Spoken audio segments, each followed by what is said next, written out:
Voilà, mesdames et messieurs, bonsoir chez vous. Encore une fois, c'est Annette Chitouka. Mesdames et messieurs, comme vous l'avez bien constaté, nous sommes précisément dans la résidence de Yamami Lela.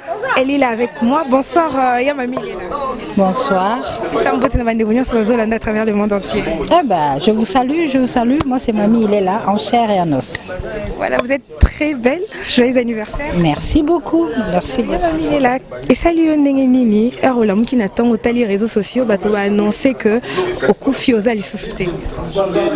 En fait, on a Facebook. On a Facebook déjà sango. La zone amzela singa.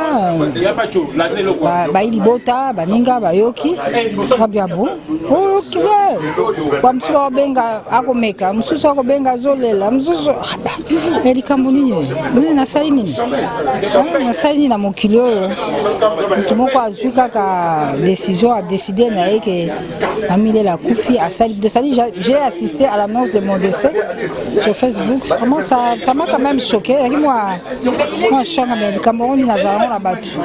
Ko ba benga ligwa ya ofele ya direct qui boye.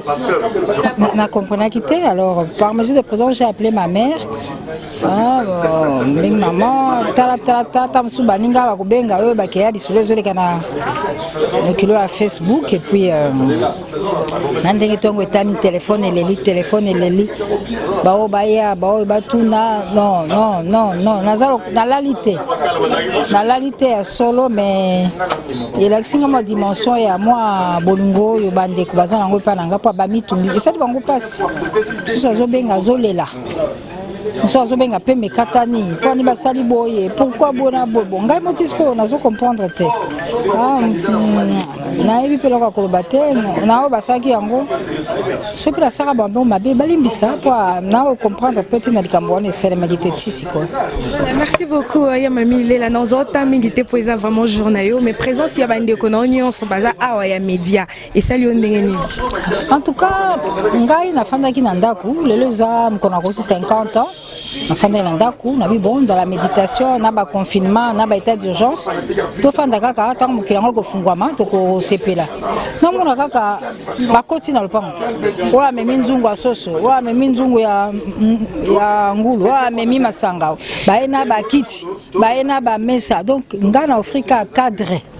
Nabuka cadre nyonso ezaliawa na bimisa ta infronté pa euti na ebité na moni maringa 83 ekotelinga na lopango na ba kiti na ba mesa na masanga na biloko ya kolia na sali nini pona ete bolingwa boye boboto ya boye na mde ya kufuta yango te kwa biyo fanda wala baki likambo wana biso tozo confondre to ko célébrer na yo 50 ans na yo nde omoni nde ko midi bande ko bafandi na bengi simu tute na lambi pete pa na ngai nyonso Koti, il y a chauffandise, Sylvie Bongwaye, ouf, honorable Geneviève Galagos. Donc, on a eu un gâteau à ta. Pas souke uti pa ya Paul Mukendi. On a soufflé à 5 gâteaux d'anniversaire. Kaka mukolo lelo en tout cas. Dieu merci. Merci Miki. Merci. Merci beaucoup Yamami Lela. Au nom de Cléboa, on vous souhaite joyeux anniversaire, longue vie à vous. Merci beaucoup. Voilà, mesdames et messieurs, Awanazana Noëlla Madila. C'est comme ça que j'ai retenu son nom. Bonsoir. Bonsoir ma belle. Salutations à tous nos internautes et surtout Nabato Balingaka. Bonsoir à tout le monde. Un mot par rapport il y a 50 ans, Yamami Lela. 50 ans, demi-siècle. Je rends grâce à Dieu pour cette grâce au Yangazu, au 50 ans. Ma mamie est une fierté, c'est une soeur, c'est une grande soeur, et puis c'est une grande soeur copine. Et puis voilà, donc comme on a mamie à Zonuna, et ça les sengo, mais je peux espérer le même nombre de piges. Pour 50 ans, on a soudité, fois kenda nuna, bito nuna na longo quoi. Il y a simba nzete, tout au long de la mini nzete. Merci beaucoup Noëlla Madinga. Sinon on a profité par rapport à la télévision, mais tout le monde a vraiment trop dans les réseaux sociaux ou peut-être vous n'êtes pas intéressé de travailler sur YouTube. Non, sur YouTube. Marambosa na YouTube ile mboko kamoti. Ngala wasa sunini. Bino mboko kama mbosa. Vous avez envoyé votre chèque qui m'a avocat à ma carte. C'est bakata makambutin. Moi na ba parents na moi na éducation na moi na pe nandimité mineur na YouTube azate nga banda carrière na 16 ans mineur mais nandimité na YouTube moi na 16 ans. Donc tout le monde a mon colo bison sto mima na ba nom de famille na biso osa mala mosa mabe au fin ça nous ra tata abino na maman abino donc calme plus yo moko. Après surtout qu'on a biso basi au roko là nyonso to sala hier ils ont des conséquences demain. Donc hier non aujourd'hui ils ont des conséquences demain. Donc mutaroté à ça donc bon bien. Moi na voir ça ma vie né. Pourquoi tout le monde m'a dit tout le monde a plus Noëlla m'a dit quand maraka na ba aîné bato baza plus âgé alinga bato ya génération. Non, exactement que na linga bato génération ngate en fait na linga ba aîné nyonso pété. Bah aîné na linga ba oyo professionnellement ba apportera quelque chose. Pour ça na lobi que na linga ba aîné pas ba bourri qui baza ba aîné pas ça ba buzo bébélé baza ba exemple était ezate so za aîné wa ya buzo ba sepela nous poser aîné. Donc non. On les a aîné na contre robot mato bengo ya na cadre gaspillage. Nous a aîné mon exemplaire, c'est comme il est là je pense en tant qu'aîné. Non, non, mon allé qui m'aura manqué, il est là respecté. Parce qu'il est là, Azara aîné, moi respecter à balé qui n'est pas son ma personnalité. Donc, quand vous êtes aîné, so manquer un respect dans ça le rappel, donc ok, nous sans douceur. Mais il est là, est une grande sœur douce, respectueuse. Il est là, quand ça le remarque, vous avez remarqué les ninanito, on dit bâti les salles avec sa voix, tu vois. Quand on a aîné, c'est bien, mais l'aîné a un devoir d'exemplarité. Alors, la plupart de nos aînés ne sont même pas des exemples. Je vois même pas qui est né na bango memani na linga kozala pembeni ya ba ene o bazanda kisa pona yebi ke naza mutu naza na mabunga alors kozala na yaya ya bwanya pembeni ezongisa moto na molongo donc soki pe nazaka na ba yaya na pembeni te belenga pe lelo yo otienga micro te pona ngaza pa mama na mutu mbutu batu nyonso ba lembinga yo po lembinga ozomona utina oyeba na ngate tu vois c'est un peu ça mais bata génération nanga y en a même plus jeune. Dans mes projets, par exemple, on a à travers Aming Naba jeune, Jonathan Milari Babaleki, Nani Souleki, Christelle Dibata Babaleki, Bazé Belé Baleki Bazaban. Mais sauf que Baleki a qualité de Bazé Soumingité. Donc voilà. Mais sinon, j'aime tout le monde, sauf que Netinari na mutema mukuse na ngana oza camarade na batute. Ponga sona siliki na silika na solo. Donc voilà. Donc on a un problème na mutute mais na pe na posa te to ba kola na batu.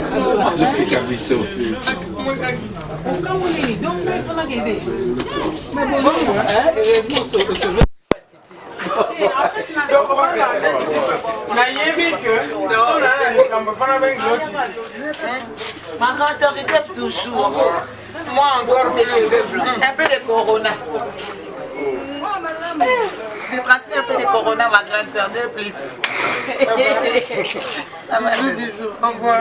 Pourquoi tu as la vidéo?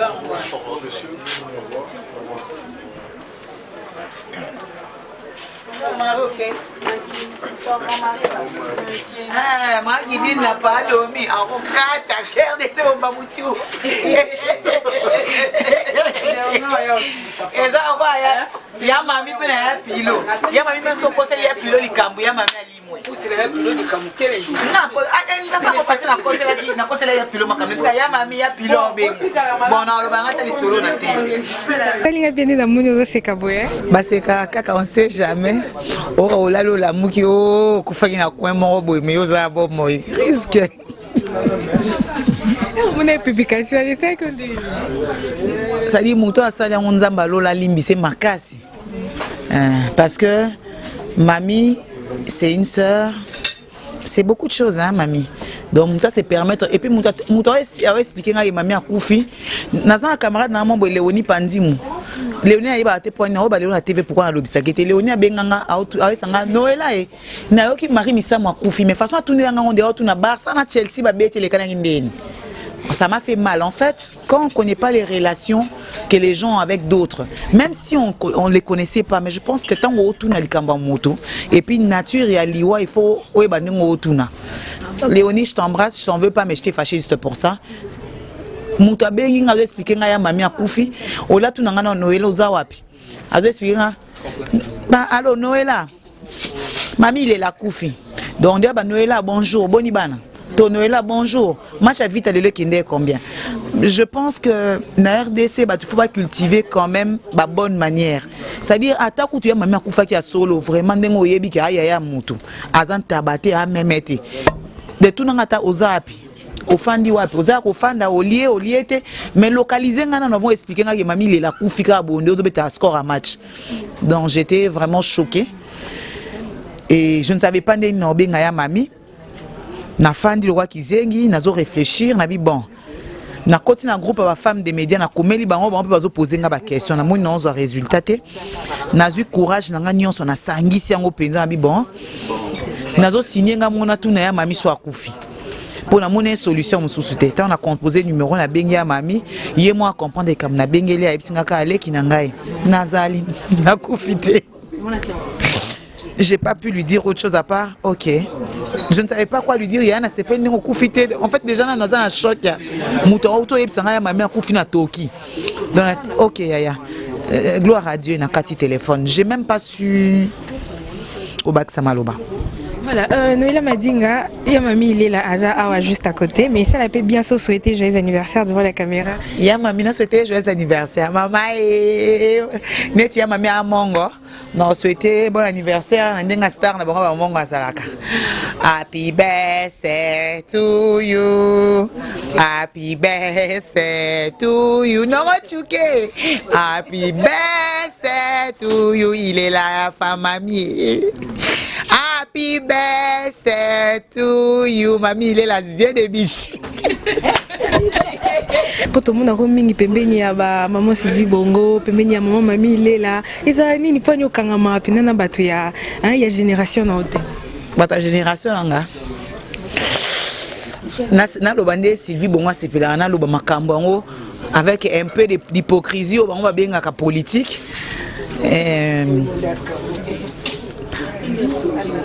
Génération nga bato malonga bazali mais abwanya baza mingite. Alors ngana lingana oyeba na bato sans raison te. Au moins nga zara clair na pena capitaliste.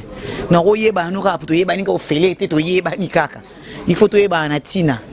Na linga koza pembe na bakulutu po bakisela nga mayele bazongisa nga na nzela bate ya nga makasi pe bagangela nga.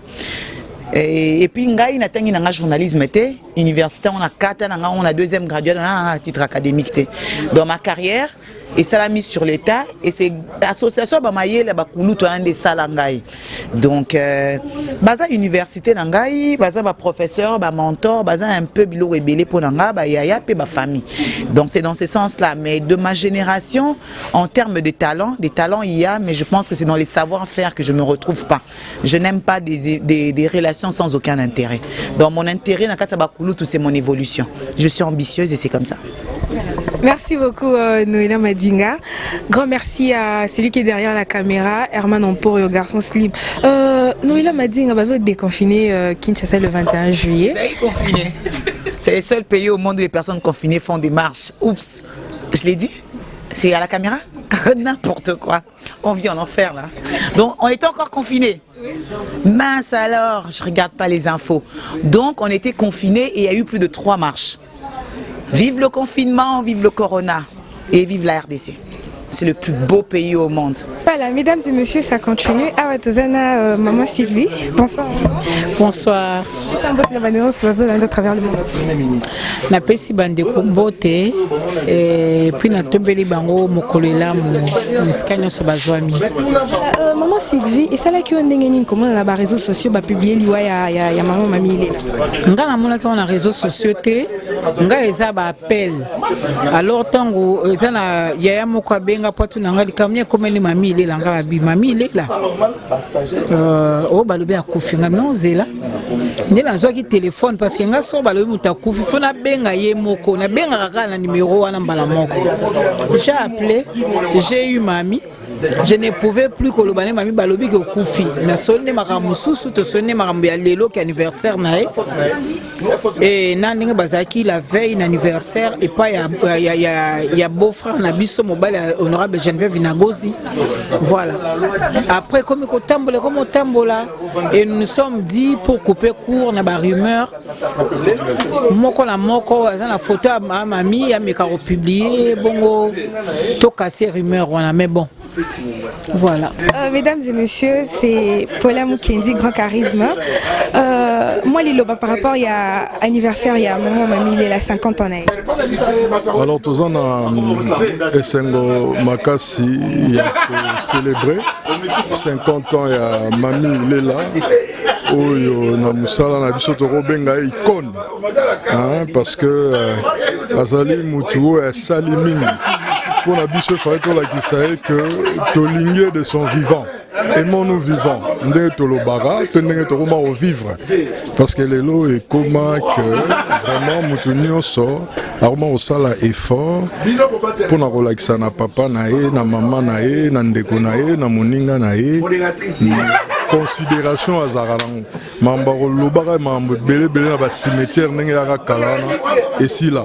Alors lelo lokola koksi 50 ans bisona bande ko nyonso to yaki awe pa na ye pour prouver que azali mutu oyo to portaka to la qui se reconnaissance na musala nyonso asali pour na télévision na Congo et puis to la qui na bande ko belé o bazali ko s'inquiéter partout que akufi binomo bo monique pour na biso batozarana et tozo vivre normalement donc elle va bien.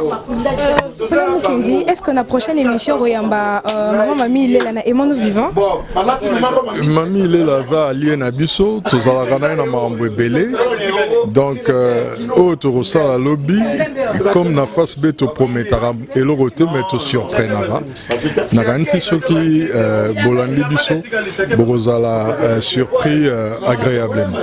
Voilà. Merci beaucoup. Bonsoir honorable Patrick. Bonsoir maman.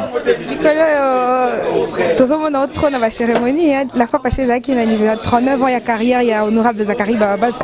Le lot monde aussi son anniversaire, il y a maman mamie il est là. Moi Lilo par rapport à l'anniversaire. Non, d'abord joyeux anniversaire na mamie il est là. Mbotama est là, ma soeur nanga ya kala. Il y a bien Gladi Ngiama, Bois Noir. En fait, Bato Balobi a Koufi. Nzoka Mokole ya Botamaki. Toye, Tomoni ka Koufi na été bino bato popesa ba sangwali wa bato. Oza ni membre de famille, ni autorisé, ni mandaté zamabe. Yango bon, net Tomoni ka Koufi n'était ko sepel. Abote Mokolo mona leki nanga on a pesi bon anniversaire. Papicho Panda na Paris. Il pas boté melelo le 17. Joyeux anniversaire l'homme sur le bête. Merci beaucoup honorable. Voilà tozali awa boye GPN Kabongo yo mokonzi ya fondation ya bana bandal solidarité bandal to Franck Stéma boye bié architecte intelligent Simon Musindondo bomonié président ya tous les jeunes ya bandundu Eric Kinzambi yeyo et puis ngamoko Zakari Baswe Boba Miso Paul Mukendi Sylvie Bongo Michael Bombo Boutou pour ça interview siko na Noela Madinga. Il y a Virginie Lofembe Toya parce que Bondeko ya Araboyo. Mon famille yango ça fait plus de 25-30 ans Toye bani yango Toye. Mais na kosenga na bato ba Olanda bino balimbisa muto asala ki communiquer aza journaliste na confrère na biso ya Bukavu ya Goma. Alors yepe azaka na Goma pe afana na Goma. Yepa tanga ki ya pa place moko boyekyo soki ndenge nini. Donc à confondre pour souhaiter joyeux anniversaire pendant 50 ans, il y a comique à Koufi. Il y a un moment provoqué le koyo. Et ça qui est prévu maintenant. Mais on va bailler na biloko fait type comme un solo tout le monde est au télémia. Donc bon de ça rende boy. Et là qui s'y fait que Zangambongo Zalana Batu parce que jour Galate 6-5 goya. Car chacun portera sa propre charge. Au moins, charge à mamie là, yangoyo, batubaye et belé. Donc, to sepeli. Quand des procureurs populaires ont 5 ans, à Outiko Longolango, pour na tambolangi na bango, na 5 ans na bango. Mais 5 ans honorable. Te, ma 5 ans. Il faut Moutounio Sandima. Moutounio Sandima, on va pécier. On a un appel pour ne gérer même pas boîte à limite. Mais honorable Zachary Baba, c'est juste juge à Koufaki. C'est quoi le juge ni à pécier? Juge populaire, l'année était. Procureur populaire. Procureur populaire. Après, c'est 45 ans. Moutoutou, il faut Andima. Moutoutou, il faut Andima. Il a des droits à un Sam. Kasi comme Moutoutou, il faut Andima. Mais on a condamné à 5 ans pour la ligne Bango. Habité. On a ce qu'on a battu, on a géré rien. Même pas boîte à limite. Donc, on a 50 ans. On a minute, on a quitté. Voilà, merci Voilà, monsieur David Moukeba, Tomonio Awana, anniversaire à maman, mamie, il s'est retrouvé à Ndeni parce que vous êtes les derniers.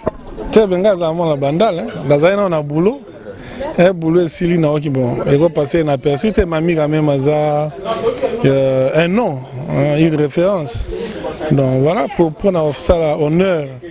En tant que mon bandal, il y a un pour présenter joyeux anniversaire, bon anniversaire na besoin. Et ça là qui bino ndenge nini herbola mki natanga bomoni message sur internet que maman mami il est la koufi. Réaction na bino ezaki nini bino bozana bandal bomoni lindala la te panique ezaki te na quartier réaction na bino ezaki. Mais ba téléphone ndeko mengo sonner. C'est que benga partout mais est-ce que makambo eza solo to alokota. Mais en fin de compte on comprendre que bon, ils avaient bon Zambie. Monsieur, ça continue. Awatoza Bongona, maman Virginie. Bonsoir. C'est ça, mbote na bande kono, surtout na bateau balinga masolo mingo betara na télévision. Na pesi bangonyo so mbote na komona Yesu. Voilà, je pas na pe mbote na komona Yesu. Voilà, je profite au meka ko souhaiter maman mamie là parce que là, toi il faut souhaiter qu'il y ait déjà un message et tout, mais ça la paix bien et tika la paix en image. Alors toi le 17 juillet justement anniversaire à Milela à Kokisi 2 fois 25 ans donc 50 ans, 50 ans ça se fête.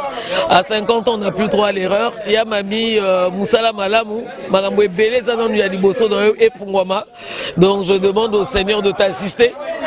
Malgré ma raconteur ne change pas en fait, ya mamie ne change pas. Tikala kakayo, zala kakayo, na ba conseil au pesa rabiso. Bande konayo, ba conseil au pesa rabale qui noa Moussala, ba conseil Moussoupo pesa rabaya non parce que sagesse, ozo incarner sagesse. Donc on a lelo penza oya ebele, oya sengite, o pasenga na sa mutema nzamba ko kwa accorder la mamie là. Voilà, merci beaucoup maman Virginie. Grand merci à tous nos abonnés de Kleboa.com. To comme il a bu ça déjà na souka. Grand merci à celui qui est derrière la caméra, Herman Omporio, garçon slim. Grand merci également à My Lady Boss Pichumangaya. Pourquoi pas à Tonton Bandalom invisible de la nation. Grand merci également à Tonton Chaizo Chilombo. Grand merci à Tonton Jeff Akele. Grand merci à Madame du Cœur Annie Moussouloukou. Restez branchés sur Kleboa.com. Bonne suite de programme. Je vous embrasse. Bye bye.